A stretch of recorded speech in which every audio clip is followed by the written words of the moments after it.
Hey y'all, welcome back to my channel. Okay, so we're gonna be making some sweet potato pie. I got some fresh eggs and some unsalted butter. Um I'm gonna be using a deep dish pie crust. I'm only gonna use one of them. If you're making two pies, and double this recipe. Then you're gonna need two sweet potatoes. I say about medium size sweet potatoes. You're gonna need some ground nutmeg. You're also gonna need some ground cinnamon. As well, you're going to be using some pure vanilla extract. Please don't get imitation extra vanilla because it does taste different. I'm using some evaporated milk. Everything is cheap, okay? As well as you're going to use some white sugar. Okay, so first thing you're going to do is take the two sweet potatoes and you're going to peel them. After you peel them, you're going to go ahead and wash them off real good, and then you're gonna chop it.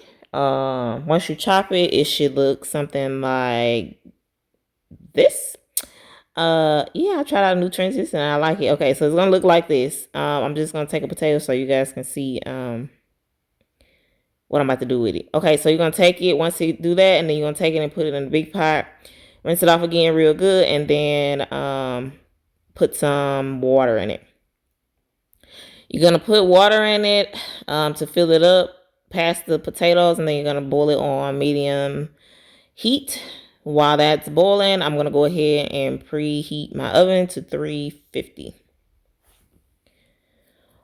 Okay, once the potatoes are boiled, you know they are ready because they'll be fork tender. Here I am trying to pick up a potato so you'll see, but like it will literally break apart. Once you pick it up, it'll fall off the fork. That's how you really know it's done. Just like if you were doing like regular white potatoes or whatever, it'll literally fall off the fork, or whatever you decide to pick it up with. You'll know it's fork tender. I guess that's what you'll call it. Once you're done with that, you go ahead and put it in a bowl. You can put in glass bowl, plastic bowl. It don't matter. It's your house. You do what you want to do.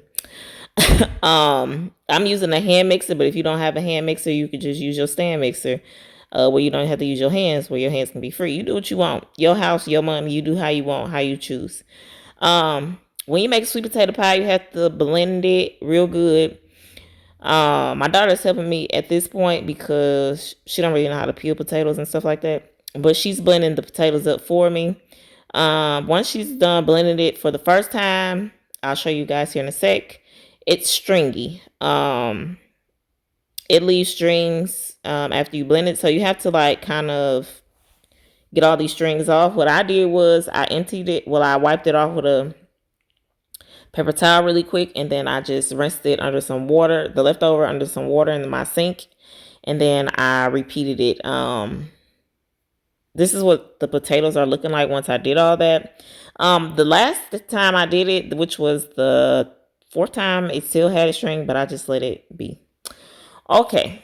I didn't mind the string past that point because it wasn't as much as I know it can be. So I was okay with this.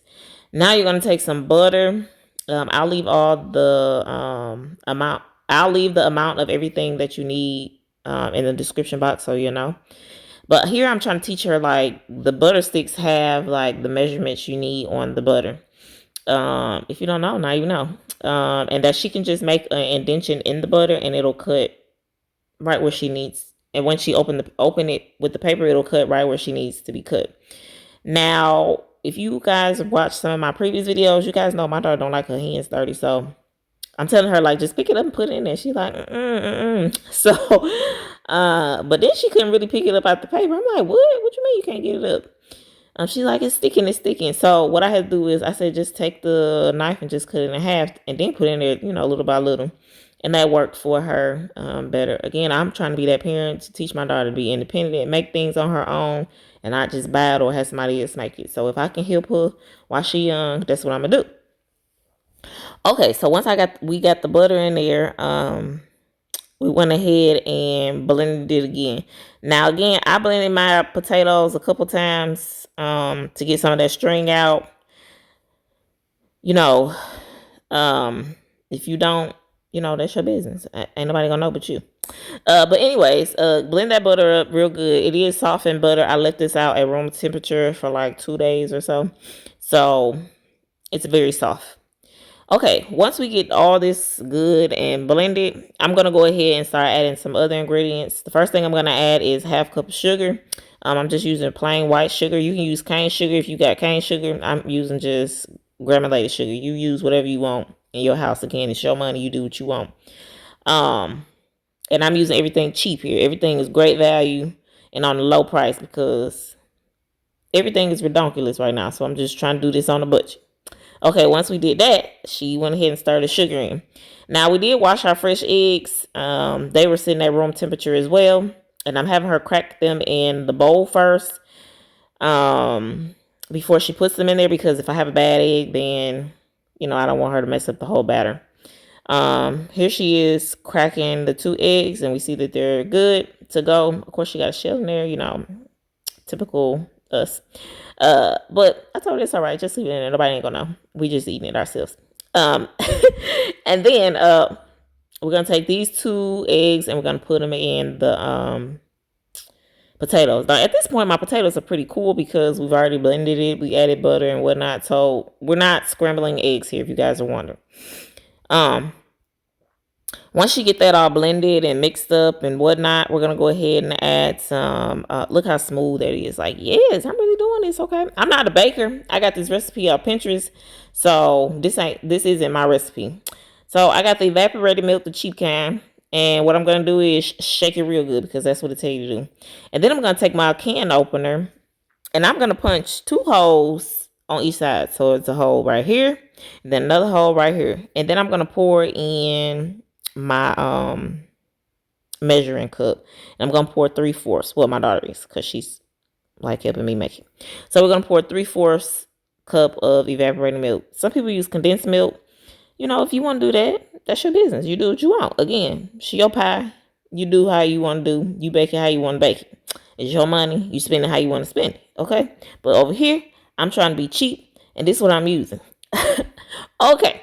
Anyways, I'm gonna take my evaporated milk. And then I'm gonna pour it in the bowl with my other ingredients. Now the leftover evaporated milk, because this was Thanksgiving, we save that milk.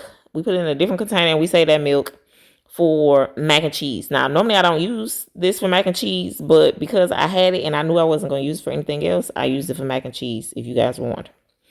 Okay, once we got that done, we're gonna take our vanilla and we're gonna take half a teaspoon. I was trying to show y'all on the camera, but it was showing up blurry, and I'm just like, let me shake it and see what happened, so it could focus a little bit. But it's 1 teaspoon, oh, not even a half teaspoon. It's 1 teaspoon of pure vanilla extract. Okay, now she don't know how. Well, she does know how to hold the 2, but like I don't think she's coordinated enough yet to pour that vanilla into that small little teaspoon. So I helped her with that. Okay, now we're gonna put some ground cinnamon in there.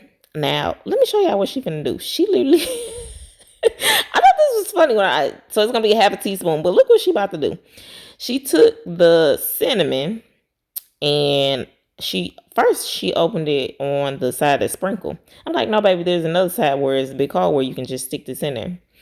Then she took it and she was about to pour it over the batter. I said, oh no, don't you do that, because then it's gonna be too much sugar. She's like, what? Why? So I told her the best way to measure for dry ingredients is take it and put it in there and like scoop it off. She thought that was foreign. That was very foreign to her because she didn't know what that meant.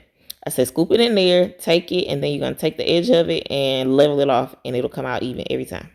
Bam, perfect. Okay. Now that we got that cinnamon in there, I'm gonna let her try the nutmeg, or maybe I did it. I don't remember. I'm gonna get some ground nutmeg, and we're gonna do that. Now I don't really use nutmeg a lot. So what do y'all cook with nutmeg other than pies and coffee, or whatever you drink with nutmeg? Like, I don't know, because this is a whole container of it, and I don't really use it. I'm using it for this pie, obviously, because I've made another one before. But like, really? What else am I supposed to do with the pie? Okay, for this one, I'm only using half teaspoon now. It requires you to use a whole I don't know if it's a whole half teaspoon. I don't know. I'm gonna leave all the descriptions in the box, but it requires you to use half of what I use. I mean, it requires you to use a full amount. I only use half of what they required. Again, I'll leave how much you're supposed to use in the description box. This recipe also called for some salt. You know, I get that you're supposed to do salt and sweet together, but when recipes require me to do that, I'm just like, I'm just gonna put a pinch. While she's stirring it up, I'm gonna show y'all the pie. Now the pie, I set this out a couple of days, 2 days actually, before I started to use this, and let it defrost in the refrigerator, and then I took it out and let it become. I actually did not take it out. I let it sit in the refrigerator until it was time for me to make this pie. I'm only gonna use one. It came with two. Now I'm letting my baby record at this point because I don't think she was able to hold this big bowl. I guess she probably could have used something to scoop it out, but I ended up pouring it in there anyway. Now as I'm pouring, I'm realizing maybe this is gonna be too much filling in here because yeah, it's a lot. Like it's almost overflowing. But then when I scooped the last little bit in there, I was like, oh, it fit perfect. Now if you want to make two pies because the pies came in two, then you can double this recipe. I'm sure it'll be, the same amount. All right, once we got that done, I went ahead and scraped that bowl because remember, we on a budget. I ain't trying to waste nothing or nobody's money. Um, I even scraped the spoon because baby, who finna do that? Who not finna do that? Okay. Anyways, this is what the pie is looking like before it go into the oven. I let this bake in the oven for 45 minutes, and then once 45 minutes came, I checked and it wasn't done. It was still a little jiggly in the middle. So I put the time back on for 15 minutes, and then this is what it looks like after an hour. Now, the recipe called for me to put it on 400. I'm not about to do that because that sounds like a recipe for burnt crust. I did not do that. I put it on 350. That's the universal time in America. Like you put everything on 350 and it'll come out perfect. Um, what happened was I realized the pie cracked. I was like, oh my god, this is not gonna be right. But once it cooled down, it got level a little bit. It all evened out. It all worked out. Everything tasted great. It was amazing. I enjoyed the pie. We only ate a little bit of it because it's only three of us, but I ended up taking the rest to a family member house the next morning, and they devoured it. So it was a win. I hope you guys like this video. This is what my delicious sweet potato pie looks like. I made this pie last year, and I'm using the same recipe. So if you guys like this, go ahead and like, comment, share, and subscribe. And go ahead and make this pie for your family for the next holiday. Or just when you want sweet potato pie. It don't even have to be a holiday for sweet potato pie. I hope you guys like this video, and I'll catch you on another one. Bye.